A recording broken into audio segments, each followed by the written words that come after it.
Alex is getting that going. You saw our special guest. His name is Joel Miller. Okay, and I'm going to scribble this down, and I'm going to go through and ask him some questions that can benefit all of us. And I'm looking forward to learning from him too.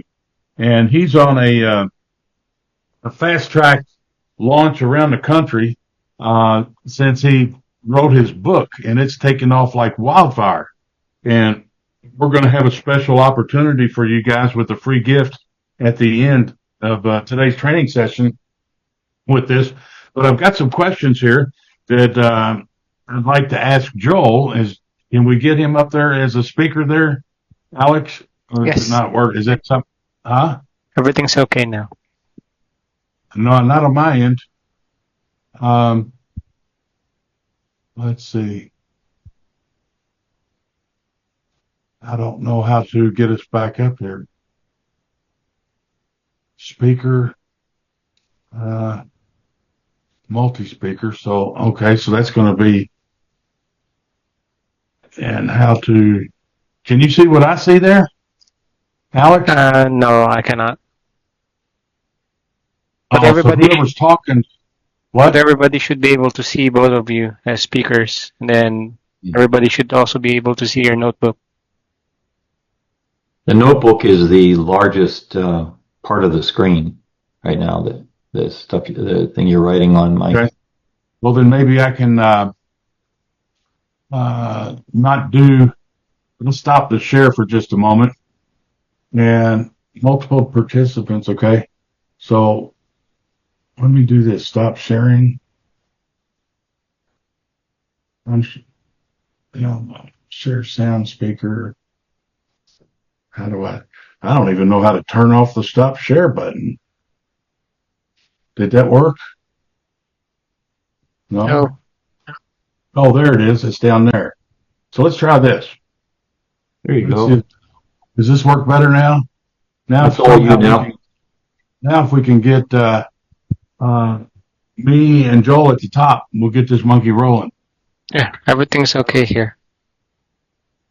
Well, you're at the top here. I'd like to have me and Joel at the top. That's your view, but for the recording, we only see you and Joel. Really? Right now? Yeah. Mm-hmm. Wow. Okay, Brandon. Do you see Pops? I can. Can you guys hear me? Yeah. All right, loud and clear with the headphones. Okay. So Joel's he's worked us into his busy schedule, and he's got time constraints. So let's just dig into it. So first of all, Joel, you wrote a book, and what's the title of that? Build Real Estate Wealth, and the subtitle is Enjoy the Journey of Rental Property Investments. There you go, Mike. Yeah. There you go. There it is. Build Real Estate Wealth. Bestseller up there. I don't know how that happened, but it is.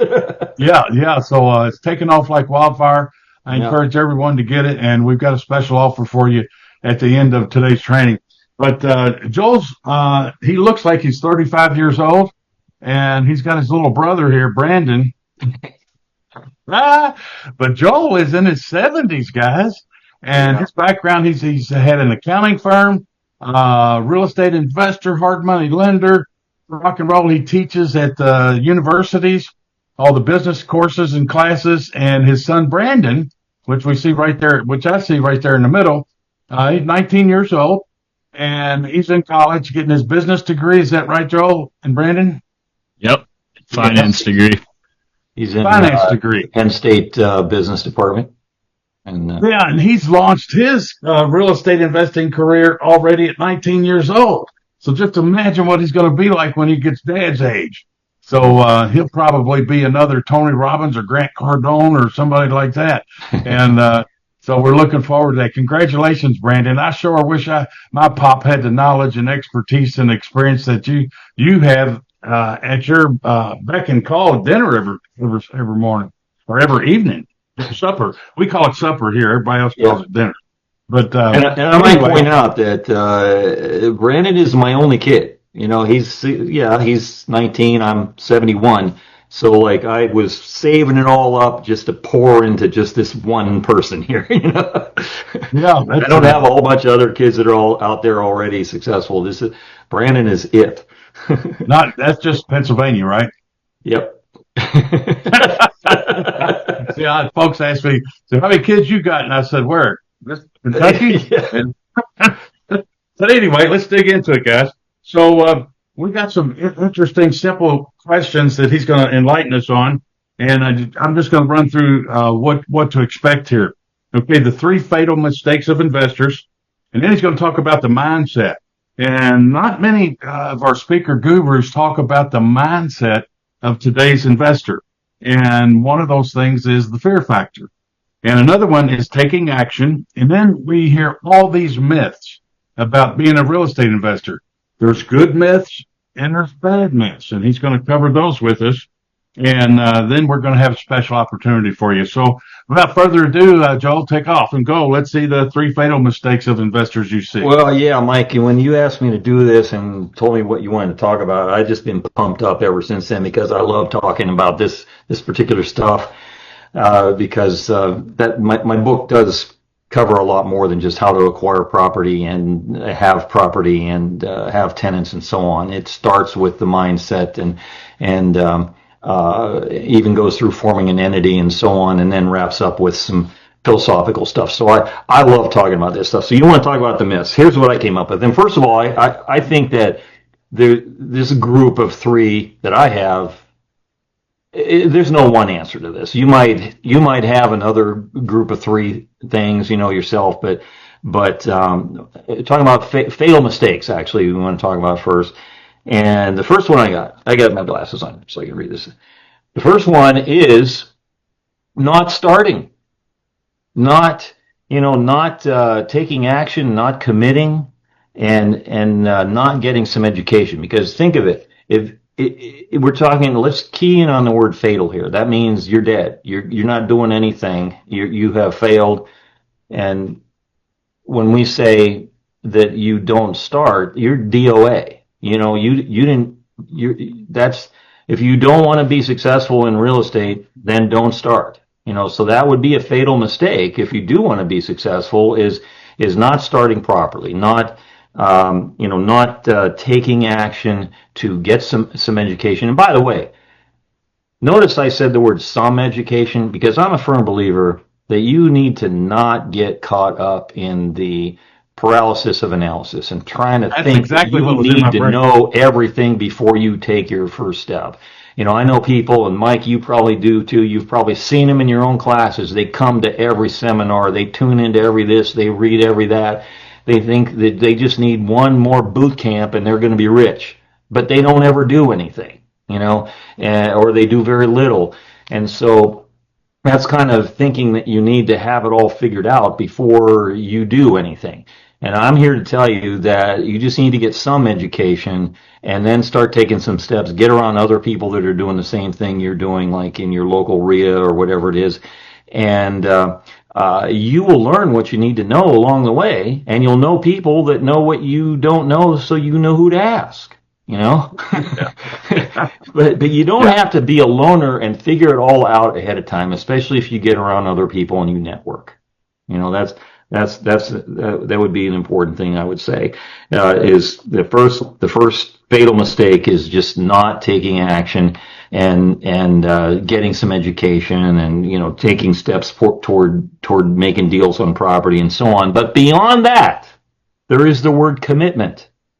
You can take all the action you want and then not follow through, and you still haven't succeeded. You have to follow it through. You have to take commitment, or you have to have commitment to be able to deal with all the ups and downs. I guess something in my book here, page 6, I'll read you. It says, so the object of commitment is success. I mean, that's why you commit. You want to have success. But some people, unbelievably, actually sabotage themselves because they have a fear of success. Can I interject here? Yeah. When I had my full-time job doing the long-term undercover work, my police sergeant wanted to get involved in buying real estate. And this fits in with what you're talking about right now. And so back then, what I would do is schedule Saturday mornings before lunch, starting at 8:30, and I go around. I'd look at maybe, I don't know, a dozen or so houses on Saturday morning, make offers on them. Well, he rolled around with me on a Saturday, and he had this wonderful deal, and I knew that they would take 25,000. It was listed with an agent that I worked with. Bless his heart, he passed away last year. But so this, I knew they'd take 25. It's probably listed for 50 back then. And so then he writes up an offer with this agent for 21,000. And I said, Ron, why did you offer 21,000? Well, because of fear, commitment. He was scared to buy a rental property, his first one. Well, guess what happened to him? They accepted it. Yeah. And he had to follow through. Yeah. So if you're looking at percentage wise, I mean, that's peanuts compared to today's numbers. But the percentage wise, that was a pretty big deal. So that's how he got his first property. Well, Go ahead. what I go on to say about this when people have a fear of success is because they never make a commitment because they're afraid of the success that might come with it. And I believe that could be for two reasons. Okay. One, they don't believe they deserve the success. You know, like stuff like that happens to other people. I shouldn't try. I'm going to lose. I'm not going to have success. Or two, they're terrified of the perceived pressure from who knows who, that if they have success, they're going to be under a lot of pressure to keep topping their initial success. And so they don't want to, have the pressure of thinking that they have to keep, succeeding if they succeed once. So they decide not to succeed at all. It's just a weird thing. I've known people like that they just have a fear of success, so they don't even try. But that's with commitment. So, second thing I've got here for fatal mistakes is not keeping good records of what you're doing. Now you mentioned I came from an accounting background. That's what my degree's in school. I had an accounting practice, and I started investing in rental property within months after graduating from college. So I had all that going on simultaneously. It'll be 48 years coming up here in January that I bought my first rental. Wow. So you keep records for two reasons. Number one, because of the requirements that you have for filing tax returns and paying the right amount of tax on the right amount of income. So, and that's part of it. But the other thing that you keep the other reason why you want to keep good accounting records and all kinds of records, not just the numbers, is so that you can make good decisions about your business by being able to determine how much you can afford to do what, when, and you don't want to make the mistake of thinking that you have the money to do something and then getting into trouble because you didn't really have that, and now it affects the whole operation. And you also don't want to make the mistake of thinking you don't have the ability to do something inside your business, and so you miss opportunities. So either way, it's fatal. In the first instance, you crash and burn because you spent more than you had, and in the second instance, although it may not be completely fatal, you just don't continue to make good decisions about expanding your business, or how and when to do it. So those things can be fatal, and it cause you to kind of give up and say, well, this is all I'm going to do. But I do have the third one. If you're ready to go on to that, Mike, I know you're right Sure. down there. Oh, hold on. Mike, can you share your screen? Can I share my screen? What? Won't that block him out? No, it won't. Okay. I know when I'm talking, I don't see myself on the screen other than a little bit. Yeah. Okay. Is that it, Alex? Yep. Thank you. Okay. Yeah. Okay. So those first two mistakes, fatal mistakes, actually you could apply to any kind of career, business, relationship, even almost that you're in. But the third thing is really real estate specific. Fatal mistake that I almost should list number one, and that is failing to learn the skill of tenant selection. Tenant selection. You know, Mike, I think we've talked about this. When does tenant selection begin? When you get notice that you're going to have an upcoming vacancy, whether you buy it or a tenant gives notice to move. Well, actually, what I like to say is the tenant selection begins when you think about the possibility of maybe perhaps I just might buy some real estate. Because every decision that you make after that point further narrows the universe of possible tenants that would select your property or you would select. Because when you start making decisions about where you're going to own the property, what kind of property you're going to own, the condition of the property, the way you're going to prepare it for other people, the way you're going to market it, all these things are decisions that you make before you even talk to a live applicant or, you know, a prospect. And each of those decisions slowly narrowed who's going to live there, you know, because of the location it's in. Obviously, it's only going to be local people. Well, now you've decided it's going to be people in my town or that town, you know, or this town over here. That's where this place is going to be. So you've narrowed it to the people that live there. And then beyond that, the type of property it is. Is it a single family home or is it in a building, you know, where it's on a hallway and nobody even has a yard or anything? That's a whole other type of people, you know. You just keep narrowing it.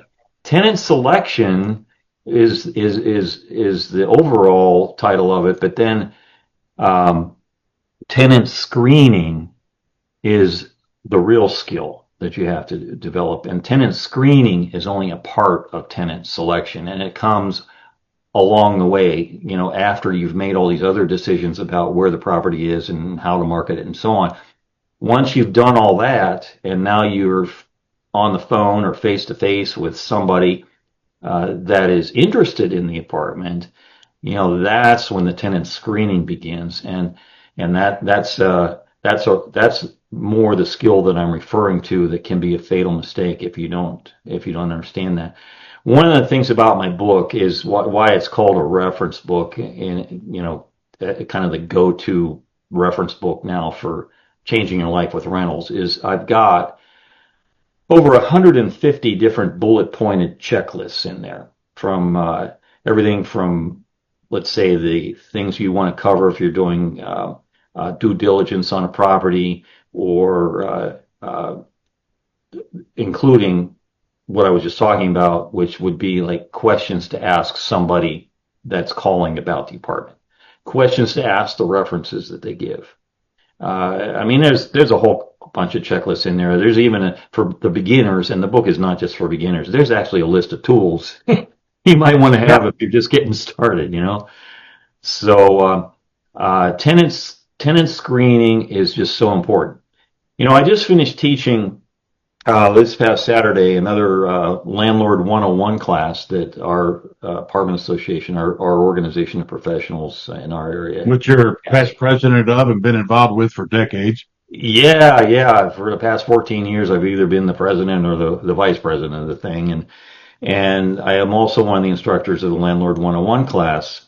And we spend more time on there's 4 units to it, and we spend more time, I think, on tenant selection and tenant screening than maybe anything else in there. And so we spend all that time, and everybody's like, oh my gosh, you know, like, how am I going to get, you know, the right tenant and so on.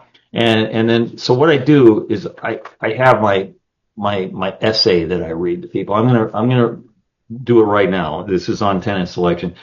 It says, your success and happiness as an investor in rental real estate is dependent directly on tenant selection. Unless your game is to just buy land and hold on to it until you can sell it at a gain, at some point, you got to have a tenant. So tenant selection began when you were contemplating investing in rental real estate, and it continues through evaluating prospective properties, purchasing the property, preparing it for occupancy, marketing it, screening interested renters, and evaluating applications. At that point, when you have an application, you must make a decision about the rental application you have your eyes on. Some decisions will be obvious when it comes to whom to turn down, and some will not be. But your mission, this is important, your mission is to eliminate every person in the world until you end up with somebody who is likely to pay the rent on time and not beat the place up. You're going to let this person occupy and use something that you own that is worth tens of thousands, maybe millions of dollars, without your direct supervision for an extended period of time. So here's what's key. Don't work to qualify the applicant. That's their job, to qualify themselves. Your job is to keep trying to disqualify them until you run out of things that would eliminate them. Then you may have a good applicant, but only time will tell. True, because things change. You get the point there. You don't want to get into cutting corners because you just like the people, stuff like that. They are the ones that are responsible for getting themselves qualified by providing the information you need and doing it in an organized way if that's necessary and so on. But you're just going to take the information and try to find what disqualifies them and what's BS, and keep eliminating until you find the right person, but not working to overlook things on their application that would get you to get them into your vacant apartment just to get that thing filled. So that's my theory on tenant. Okay, I like what you said on the not starting and the commitment. I would encourage it. You mentioned paralysis of analysis. I had one of our members of our local RIA group. I did a conference out in Seattle, Washington. It's been, well over 20 years ago. And the guy's name was Ed, and I can't remember his last name. But back then, things were a whole lot cheaper. And he was out there saying, Ed, what are you doing out here? And I said, you go these things all the time? He goes, yeah. He goes, I've invested $30,000 and I'm getting ready to get started. He's traveled all over the country with that. So I would say two things. If you want to get in the game of real estate investing, get yourself familiar with fair housing, both the federal, state, and local. Okay. And then landlord tenant laws of your state. Those two things, because you need to know what the rule book is. And if you don't know what fair housing is, man, you can really get yourself in a trick bag real quick if you don't follow that. Yes, that's what I mean. You and I could come up with our own list of 3 fatal mistakes, and neither one of us will be wrong, and the same stuff wouldn't have been on both of our lists. I get a bonus one, not taking care of your property. Yeah, because the quality of the property parallels quality of the tenant. Right. And so I've got cash flow systems and bad advice, especially from poor people. Well, my theory is never take advice from anybody you wouldn't want to change places with. That's true. So we see this all the time. You do an apartment association and the groups that you lead, you'll have a new investor come in and they'll hook up with somebody that didn't do things right. And they say, oh, never again will I do tenants and toilets. I said, I bought a house, fixed it up, put a tenant in there, and they moved out, tore the place up. Now I got to start all over again. Yeah. Okay. Well, these new investors don't have anything to say. You can steal this from me if you want to use it. One of my Mike Butlerisms. Okay. Just whisper to that person that's telling you that. Who gave them the key? Mm-hmm. Right. That'll shut them up. Who approved the application? Yeah. Okay. So next set, we got mindset. Well, three myths. Oh, 3 myths. Go ahead. How about 3 myths about real estate? Yes. I think the first myth, it has a corollary with the second myth. The first myth is it's all mailbox money with little effort. That's just not true. If you're going to do anything, being involved in any business that uh, is short of you just own a share of stock in somebody's company and you don't have any connection to it at all, This there's going shows to our be age here, some Joel. effort. Mailbox money, these new kids don't know what that is. Yeah. Just money just comes in the mail every month and you don't have to do anything for it. Well, now they got direct deposit and you get a ding on your phone. Yeah. Oh yeah. That, yeah.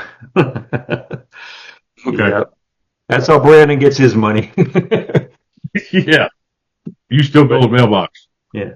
All right. So yeah, it's if you want to do it right, you're going to have to plan on putting in some effort. And the thing about rental real estate is that it's your tenants are responsible for paying the rent every month because they contracted to do so. But the money that you get isn't really always directly related to anything specific that you did. What you did is you took a risk putting them in there. Yeah, that's constant. But, some months there might be stuff to do and some months there might be nothing to do. And then what about all the time you spend looking at your next deal or trying to find the next deal? You don't get specifically paid for that, but, the profits that you're making from your existing rentals support you during that time that you are spending, looking for other deals and not getting a paycheck for those hours, So I think the first myth is really for somebody that they're a little close to it. Most anybody can see that there's going to be some effort, and if they truly believe that it's all mailbox money and they don't have to do anything, then they haven't really come very close to examining the rental real estate world. But the next one, though, also people think they're an expert on, and that's the corollary, is that it's all about broken toilets and bad tenants. See, that's not true either. It's somewhere in between one and two, from what I gather. If you're doing things right, you're not going to just have bad tenants, and you can't expect that if you own an inanimate object that's being used, that there's never going to be, or that's being used and is also out in the weather, that there's never going to be any repairs. You can't believe that either. But again, the real involvement, I think, is somewhere in between one and two. But my third thing that I've got there as a myth is that real estate is kind of an all or nothing thing if you think you want to be involved with it. And so people don't get involved because they think they have to just fully commit to it and leave everything else they're doing in your life. Mike, I got to tell you, one of the reasons why I wrote the book is the overall premise that real estate can be added to your already busy life. I did it for 35 years. Some of your viewers, as we are doing this, know that I was a full-time professional entertainer for 35 years. I pioneered the mobile DJ business in this part of the country, and I started that while I was still on the radio, and only stayed in radio one extra year till I realized I could make more money than I was making all week at the radio station in one night being a mobile DJ. And so when I got left the radio and was cranking up the DJ work, I bought my first rental property, and those things coexisted for all those years until I retired in 2011 from the DJ business. And then I ramped up my mobile DJ business, and along with being a hard money lender and flipping houses and writing a book and all that. But the point is, just out of curiosity, did you sell your mobile DJ business or just turned it off? No, I just turned it off. By the time I retired, it wasn't like it was me. How do I sell me? I had some equipment that I was able to sell, but I didn't sell the business because. So the point being here, guys, what he's saying is, when he says the myth is all or nothing, you don't have to be 100% in this. Many superstar investors, successful, have full-time jobs or full-time occupations or professions. I mean, I was a full-time undercover police detective, and Joel had his accounting business. He had the DJ thing going on. So if you've got a job, don't think that you can't play. Okay, Right. you can work that in. And I had about 5 hours a week is all I could devote to it, and really took off with it, even with a limited amount of time being dad, Girl Scout cookies, basketball games, PTA, all that stuff. Sure. Yeah, so the point is that a lot of people are involved with a career or a job that they really love, they're passionate about. They don't want to give it up.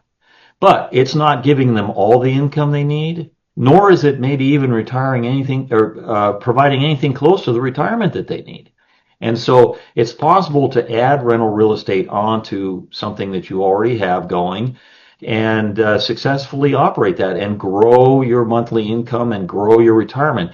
And if leaving your W-2 job is your goal, to do that as fast as you can, well, that's possible too. And my book prepares you to do it either way. You know, the key is having the education so that you get past the two myths and you make a commitment and take action and learn how to do things right. You know? I forgot one thing, the all or nothing thing. Mm-hmm. You've got Brandon doing exactly that right now, getting his full-time student at college, university, and doing rental property at the same time. Right. Right. Brandon, why don't you turn your mic on and maybe you can chime in about how that's going for you. Yeah, I mean, there's definitely some work that you have to do in real estate in beginning out. It's definitely manageable being a full-time student and working real estate. I mean, I'm doing a turnover right now for one of my properties. I inherited some bad tenants and been working a few times a week for 5 or 6 hours to just turn it over and get it rented out here before all the snow comes. But it's definitely You manageable. hear how many hours Brandon said? He said 5 or 6 hours a week, guys. That's what I just say. Go ahead, Brandon. I didn't mean to cut you off. I'm just trying to highlight that to folks. Mm-hmm. No, you're all good. But yeah, that's really all I have to say. I mean, it hasn't been too bad. It's definitely worth the return no matter what. Mm-hmm. What would you recommend to somebody new, like me and your dad been discussing, like something we haven't covered? What would your recommendation for somebody new getting started or already going and wanting to grow more?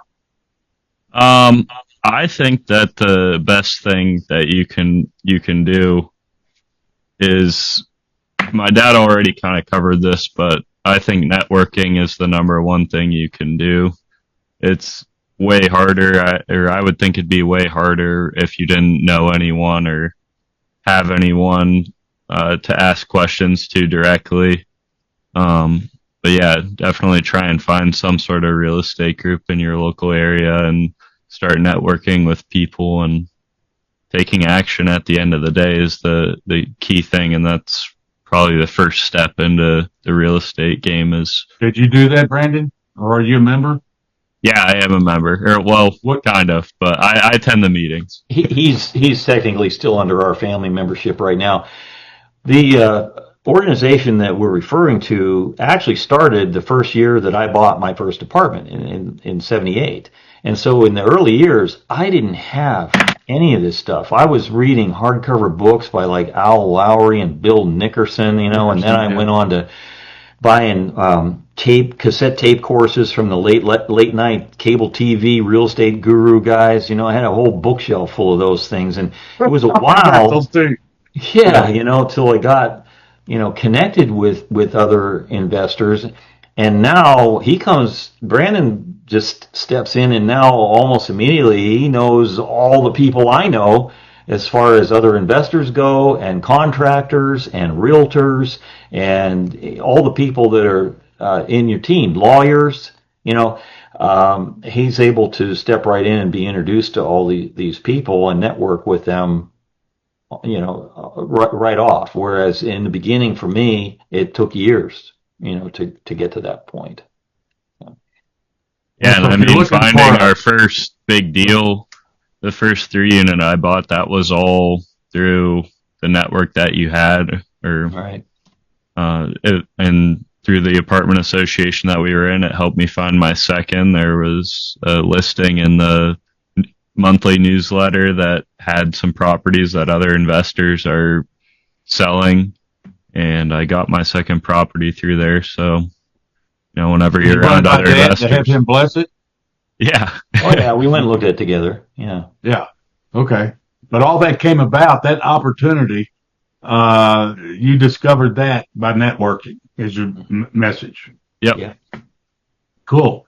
Cool. So you didn't find it on the MLS or real estate agent or what could have been a real estate agent went to the meeting, but you got exposed to that opportunity and you captured a great deal, from networking in your, apartment association or RIA group. Right. Yeah. Pardon me. The first one he got was when somebody was a member of the association, knew who I was, and called me and asked me if I wanted to buy it.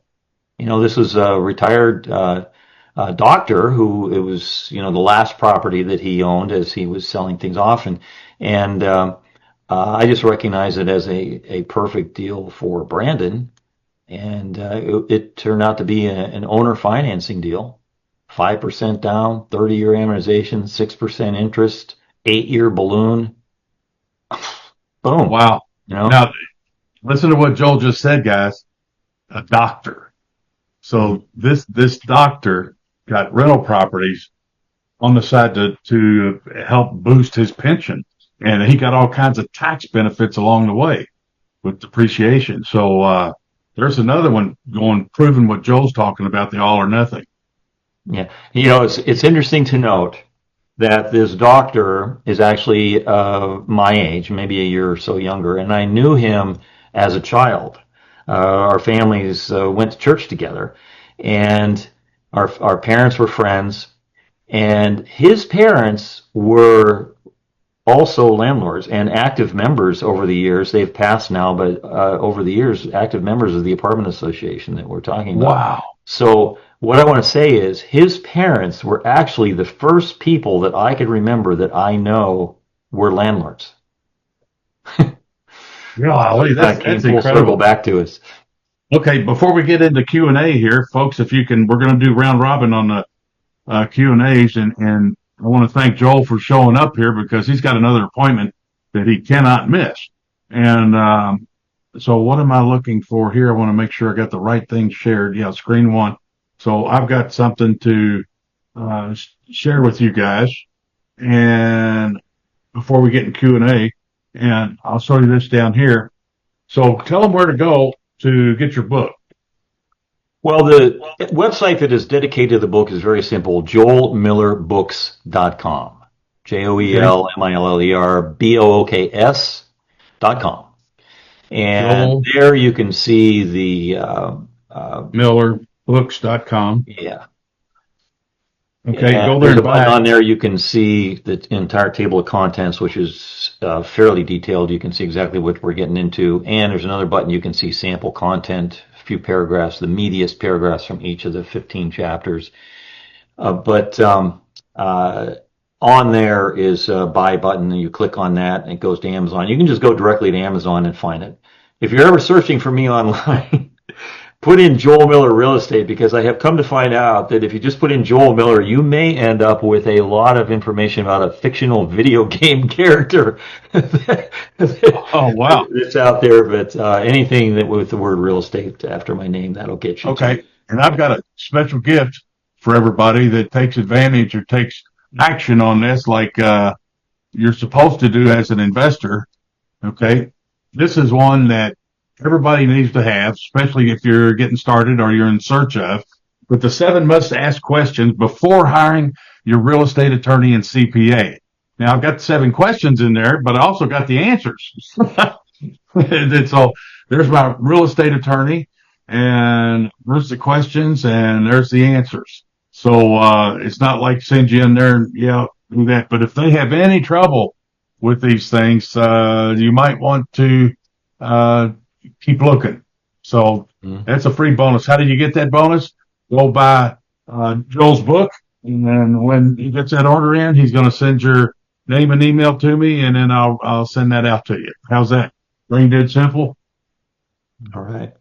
Oh, I'm looking at Joel over here. Yeah, I got two I screens. would say that if you buy the book, since the purchase on Amazon is fairly anonymous, go to the site, my site, and there's a contact window or entry form on there. And if you write anything in there and click send, it just comes directly to my email. So I'm going to trust you. If you tell me, hey, I just bought your book, here's my email, let Mike know so he can send me the bonus. Then I'll get that email and I'll pass that on to Mike. Cool. Cool. Okay, guys. Let's go with questions, and if you can, we'll use honor system like we usually do. Unmute yourself and fire away. Well, I'll tell you what, Mike, while we're waiting for somebody to raise their hand there or speak up, I'm going to give you a bonus. Three main reasons people don't invest in real estate. I'm not really going to expand on these, but I'll just say what I came up with. They believe the bad tenants and toilets myth, so they don't invest. Fear of losing money. Fear factor, yes. Yeah. And not wanting to interact with tenants. And the bonus one here, they have a fear that they can't get the money to do the investing. Can't, like loans or down, money to do the investing. So the first three of those, it's the myths of the bad tenants and toilets, fear of losing money, and not wanting to interact with tenants. All circles back to calls out the necessity to get good at tenant selection. Okay. All right, fire away, guys. Here we go. I'm looking at the list of folks over here. So, Brandon, you're at the top, buddy. Cowboy Charlie, Ed Harrell's in there, Elliot. I'm not getting everybody's name in here. I'm looking for somebody. Wow, we got a good crowd in here today. Kim Anderson, you got to have one for the Wizard.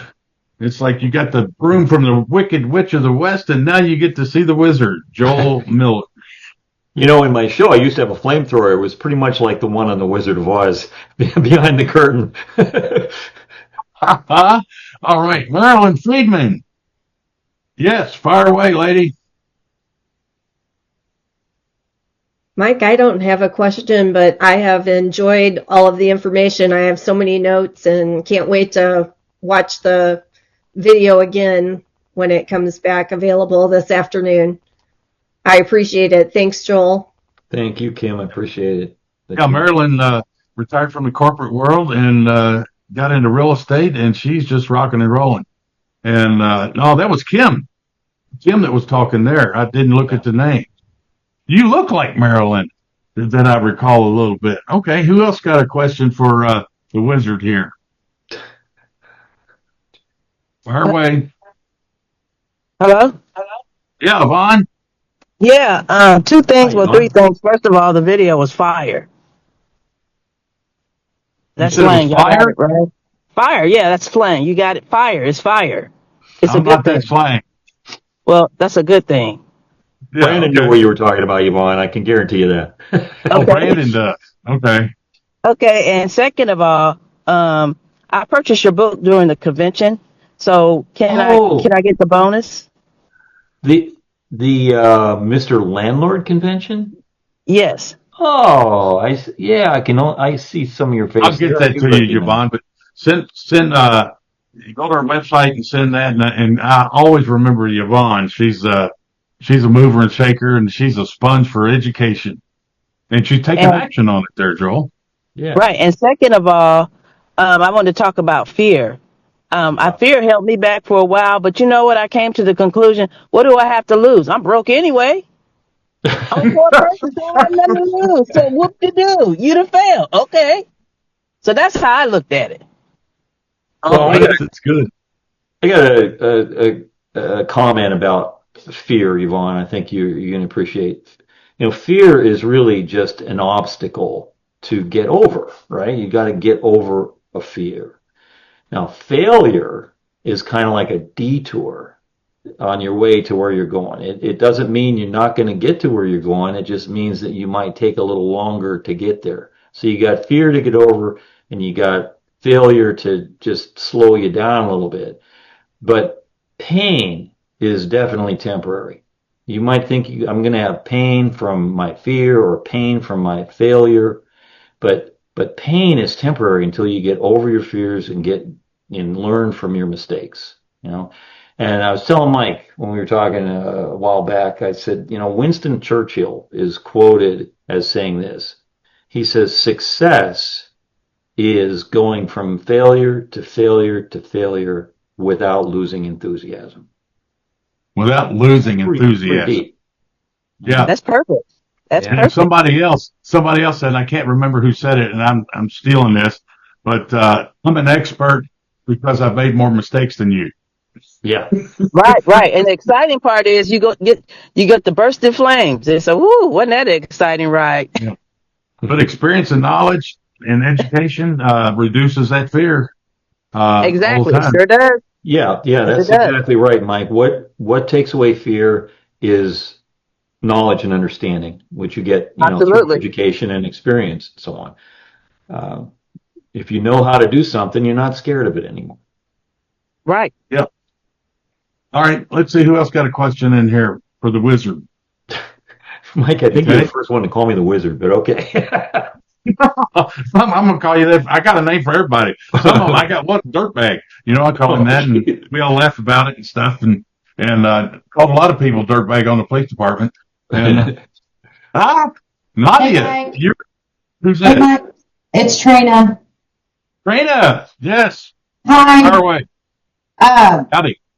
Just a quick comment. I've been landlording now for a little over 10 years, and fear does still come into play. It does. Can still keep you up at night. Yeah. And then I just feel like uneducated people see failure as a bad thing.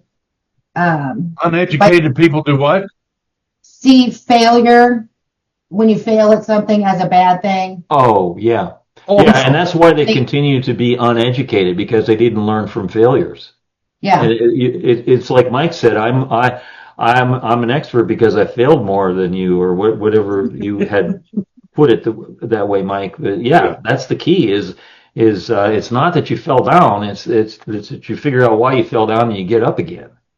Exactly. Yeah, and you'll love this, Joel. Okay, you see this? Can you see that? Yeah. I had two of my students give me that. It's a genie bottle. Okay. Okay. So whenever anything bad happens, okay, I rub this genie bottle and I say, how can I prevent this from ever happening again? Okay.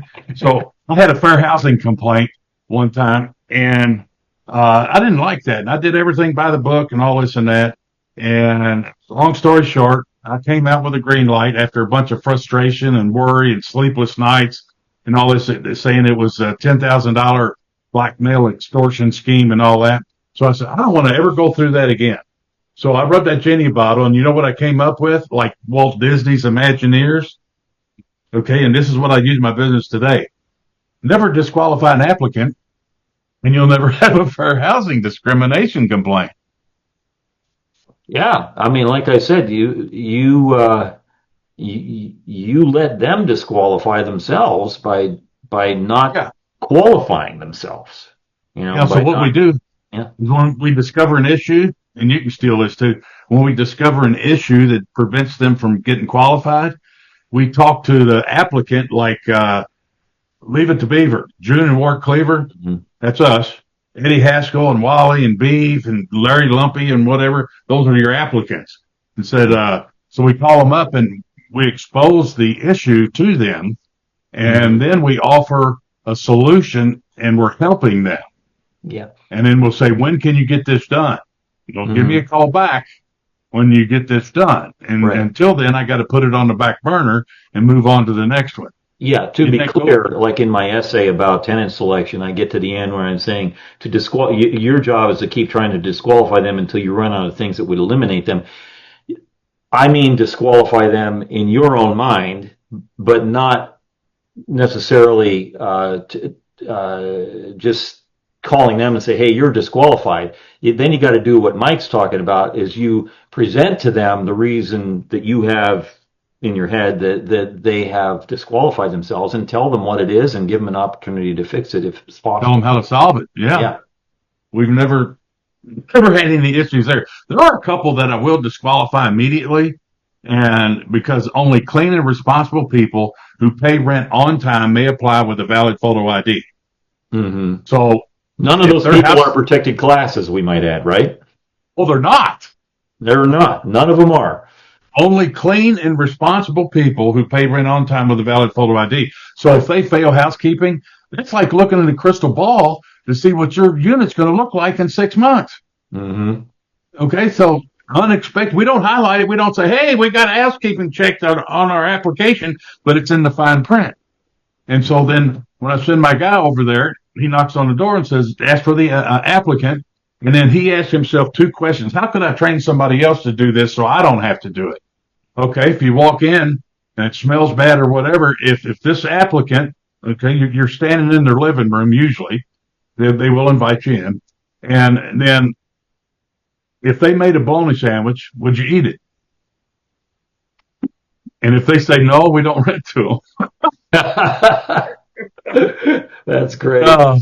So you can have fun with this too. So that's good. But I don't know if we tell the applicant that. But if they're a dirty, filthy pig, I will tell them that on the phone. Okay? You're not getting approved because you're a dirty, filthy pig. Well, then they'll call Fair Housing. Oh, you went to Vista Properties again. Da da da da da. So that's good. All right, guys. He's getting close to where he's got to go. Who's got a question? Nadia, you've been quiet. Come on. Oh, sorry. Who's this now? Katie. Katie. KL. Yeah, Katie. Katie. Okay, go ahead. Yes. Hi. Thank you. So what you said about tenant selection. This is odd. I don't know how I did that. Look at you. Yeah, I'm like, this is odd. I've been rearranging pictures for a tenant move out inspection because she's not getting the security deposit back. So I've been playing with pictures. Maybe that's why. But anyway, what you said to me resonated in terms of tenant selection up front, because that's where I'm struggling now in terms of, I kind of pause because I'm like afraid to get the next thing, because my recent experience was I struggled to get qualified tenants where I had recently bought. So I love the concept. So in the way I'm interpreting what you're saying, and correct me if I'm wrong, is that if you buy the right house in the right location, you will be attracting the right people. Or when I say the right people, I mean qualified in terms of they'll take care of the property and pay on time, etc.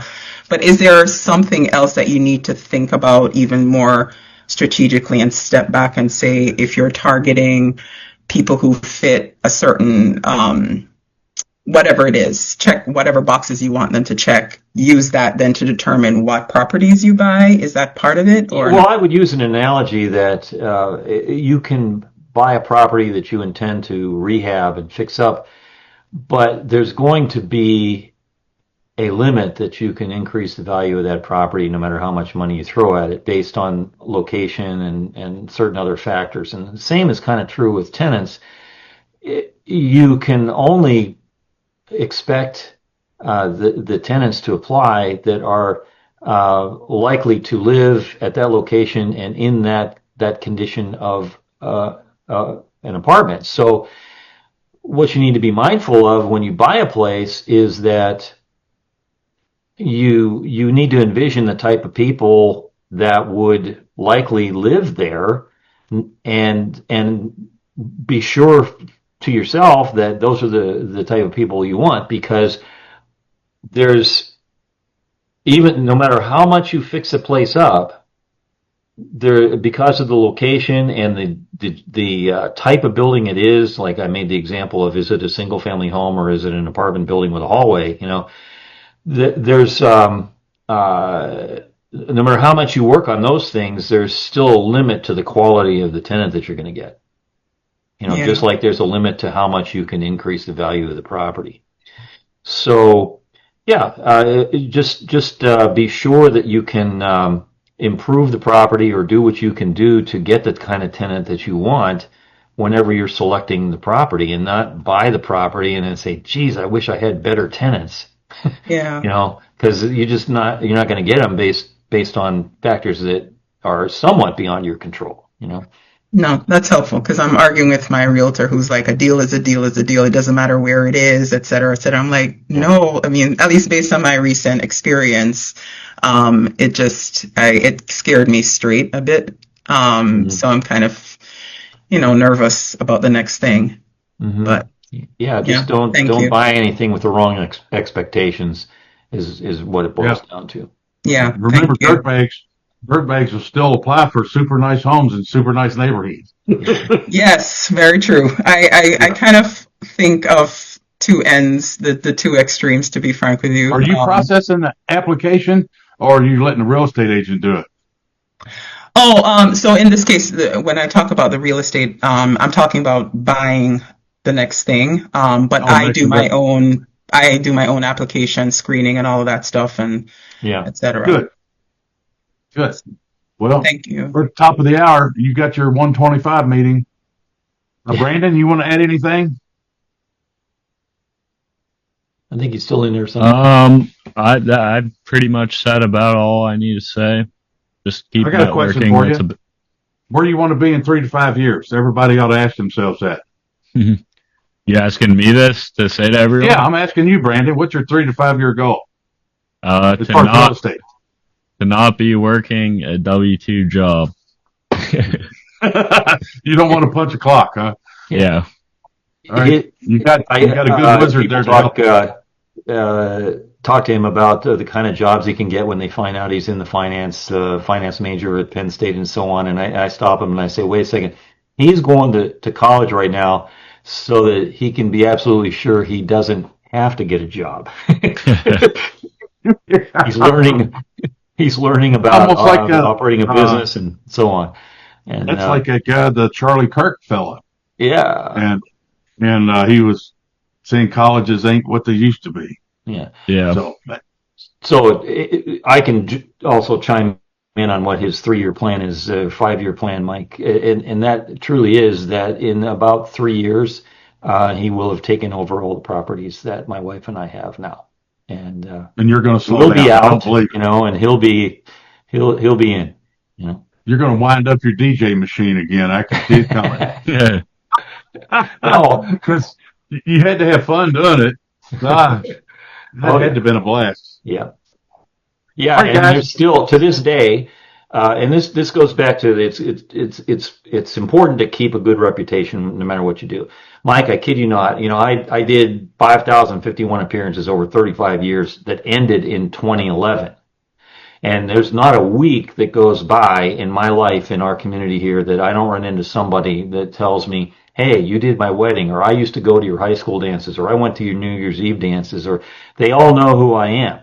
And that has also benefited me in making progress in connections with real estate. A lot of times I look at a house, might be at foreclosure. I'm talking to somebody, they're going to lose their house. And I'm talking to them, and they already trust me because they know of my reputation that I had in the community. Hold your book up again. Hold your book up again, and let's tell them where to go to get it. Okay. Right, and so it's called Build Real Estate Wealth. Okay. Enjoy the journey of rental property investment. Joel Miller. You go to joelmillerbooks.com right there. And then what's the number one song you played at the weddings?